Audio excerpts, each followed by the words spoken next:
So let us discuss the power rule. Suppose we have a function f of x given by x raised to the power of n. So what we are interested in finding out is the derivative of this particular function with respect to x. Now for this we are going to use the definition of limit. So let's find out the value of f of x plus h. So this will be equals to x plus h whole raised to the power of n. Now, this needs binomial theorem to expand this expression x plus h raised to the power of n. However, what I will do here is note the final result instead of going what the binomial theorem is. So this will be x raised to the power of n plus n x raised to the power of n minus 1 times h plus n times n minus 1 times x raised to the power of n minus 2 times h squared divided by 2, and it goes all the way up to h raised to the power of n. Now when we use the definition of limit, so our f prime of x, that will be equals to limit h approaching 0 f of x plus h minus f of x whole divided by h. So this will be equals to limit h approaching 0. So when we subtract x raised to the power of n, which is f of x, from f of x plus h, the x raised to the power of n gets cancelled out, and that leaves us with n times x raised to the power of n minus 1 times h plus n times n minus 1 divided by 2 times x raised to the power of n minus 2 times h squared plus all the way up to h raised to the power of n all divided by h. So what we can do, we can take h as the common factor from all the terms in the numerator, and that will get factored out with the h in the denominator, and this leaves us with limit h approaching 0. So we have n times x raised to the power of n minus 1 plus n times n minus 1 divided by 2 times x raised to the power of n minus 2 times h, and this goes all the way up to h raised to the power of n minus 1. So when we take the limiting value of h approaching 0, then except the first term, all the remaining terms will go to 0. So this leaves us with the final expression, which is n times x raised to the power of n minus 1. So that means when we have the function x raised to the power of n, its derivative with respect to x is given by n times x raised to the power of n minus 1. So for example, if we have, let's say, the function f of x given by x cubed, so its derivative with respect to x will be, so here the n value is 3, so this will be 3 times x raised to the power of n minus 1. So we have 3 minus 1. So we should get 3 times x squared. And if we use the derivative by the first rule, then this is the exact result that we will obtain. However, this is a faster way of obtaining the derivative. So we'll do some numerical. So let us suppose we have a function f of x given by x raised to the power of 4.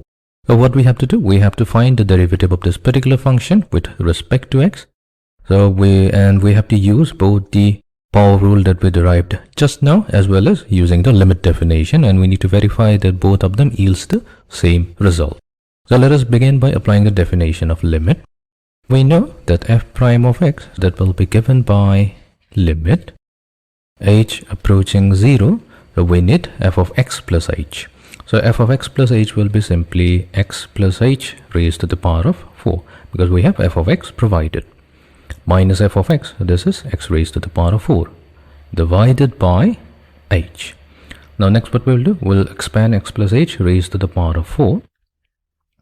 Now this is a very simple algebra. So we have x raised to the power of 4 plus 4 times x cubed times h plus 4 times x squared h squared, or this is 6 not 4, plus 4 times x times h cube plus h raised to the power of 4 minus x raised to the power of 4 whole divided by h.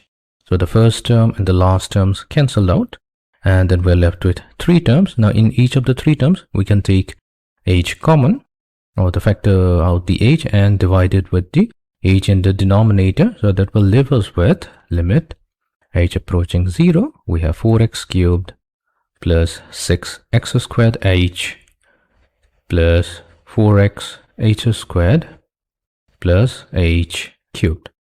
So when you use the limiting value of h going to 0, the second, third and fourth term, all of them goes to 0, leaving us with only the first term, which is 4x cubed. So this is the derivative of the function x raised to the power of 4 when we use the definition, when we use the limit definition. And if we use the power rule, so power rule is we have derivative of x raised to the power of n, which is simply n times x raised to the power of n minus 1. So our derivative of x raised to the power of 4 will be 4 times x raised to the power of 4 minus 1, which gives us 4x cubed. So we have obtained the same result and we have verified that the power rule does really hold. Let's move on to the next problem. Problem number 2, we are provided with 3 functions f, g and h, and we need to find the derivative of each of the function. Now let's start with the first one. So we have f of x, so this will be equals to the derivative of this function, which is f prime of x. So that's simply equals to, since we are taking the derivative with respect to x, and how do we know that it is respect to x? Because if we look at the original function, it's clearly mentioned here that f is a function of x. So when we're taking the derivative, we have to take the derivative with respect to the independent variable. So this is x in our case. So this was this d over dx, this is operated upon 3x raised to the power of 6 minus 5x raised to the power of 4 plus 13x squared plus 5. Now what we have to do next is use the property of linearity. So I'm going to state here 2 properties, very important properties, very easy property though. So property number A, so let's say we have the derivative with respect to x of a function f of x, but this function is multiplied with some constant c. Then this is simply equals to, so we can pull out the constant, so that will be constant multiplied to derivative with respect to x of the function f of x. For example, if we see we want to take the derivative of 2x squared, we've already used the power rule. So here 2 is a constant, so we can pull out the 2 outside of the derivative such that this 2 is now multiplied to the derivative of simply x squared. So this will be 2 times the derivative of 2x squared will be 2 times x raised to the power of 2 minus 1. So this is 2 times 2 will be 4. So we have 4x as the answer. So this is property number A. Then property number B will be, let's say, now we have 2 functions. A constant a multiplied to function f of x plus constant b multiplied to the function g. So we have sum of 2 functions f and g, but f and g are both multiplied to the constant a and b respectively. Then when you want to take the derivative, so this will be simply equals to a times derivative with respect to x of the function f of x plus b times derivative of g of x with respect to x. All we have done is use property A, where we have pulled out the constant. The constant does not rely on the derivative. So this A will be multiplied to derivative of the function, and since there is a positive sign, so we get 2 separate differentials. Now if we have a negative sign here, so this negative sign will follow.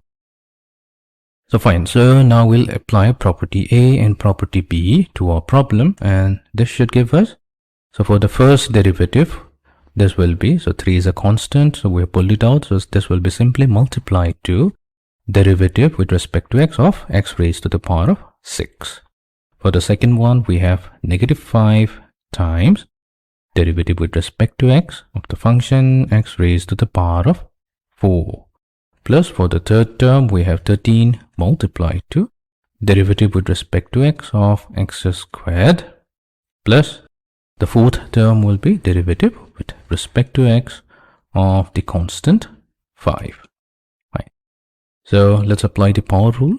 So for the First one, this will be simply 3 multiplied 2. So we have x raised to the power of 6. So this will become 6 times x raised to the power of 6 minus 1. Minus 5 times. So we have x raised to the power of 4. So this will be 4 multiplied 2 x raised to the power of 4 minus 1. Plus 13 times x squared, derivative of x squared. So this will be 2 times x raised to the power of 2 minus 1. Plus, now this is a very important one, derivative of a constant 5. So regardless of what constant value is, as long as this is a constant, the derivative will be always 0. Meaning, if we have derivative with respect to x of, let's say, a very peculiar looking number, let's say 2.718, it really doesn't matter. As long as this is a constant, the derivative with respect to any independent variable does not matter. It's only x here. It could be y, z, t. It really doesn't matter. The derivative of a constant is always a 0. That's all we have to remember. Now, so this gives us 3 times 6. So that will be 18. So we have 18 times x raised to the power of 6 minus 1. So this is simply 5. Minus. So we have 5 times 4, this will be 20. Multiplied to x raised to the power of, we have 4 minus 1, so this is cubed. Plus 13 times 2, so that's 26. Times x raised to the power of, so 2 minus 1, so this will be simply 1. And we have the last term, the derivative, which is 0. No need to write it here. So this is the derivative of a function f of x, which is given by this particular polynomial function. So let's try out the second problem as well. So our function g of x is given by the square root of x minus cube root of x. Here we are going to rewrite this particular expression x as, so since this is a square root, so this can be raised to the power of half. Minus we have a cube root, so that means we can raise x to the power of 1/3. So now that we have g of x written in terms of exponents, or we can take the derivative with respect to x on both sides. So let's apply the derivative. So we have derivative with respect to the independent variable, which is x in our case. So we have d over dx. So x raised to the power of half minus x raised to the power of 1/3. So this is equals to, so we now apply the derivative to the two terms independently. So we have ddx of x raised to the power of half minus ddx of x raised to the power of 1/3. So let's apply the power rule. So here we have x raised to the power of half. So the power rule states that we have half multiplied to x raised to the power of half minus 1. Minus, so we have x raised to the power of 1/3. So this will be 1/3 of x raised to the power of 1/3 minus 1. And this should give us, we have half multiplied to x raised to the power of, so half minus 1 will be negative half minus 1/3 times x raised to the power of 1/3 minus 1. So that will be negative 2/3. So this is the final answer. Let's work on the third problem as well. So our third function is 1 over x cubed plus 2 over square root of x. So let's find out the derivative with respect to x. But for that, what we have to do, we have to simplify this given expression. So let me write it down here. So we have 1 over x cubed. So this is also x raised to the power of negative 3, means the same thing. And we have 2 divided by square root of x. So square root of x is what? X raised to the power of half. So if we take this x raised to the power of half from the denominator to the numerator, so this will be 2 times x raised to the power of negative half. So now we can apply the derivative. So we have derivative with respect to x of x raised to the power of negative 3 plus 2 times x raised to the power of negative half. So let's apply the derivative to each of the terms. So we have derivative with respect to x of x raised to the power of negative 3 plus, so derivative of the second term. So here 2 is a constant. So we will take out the 2 first, then multiply it to the derivative with respect to x of x raised to the power of negative half.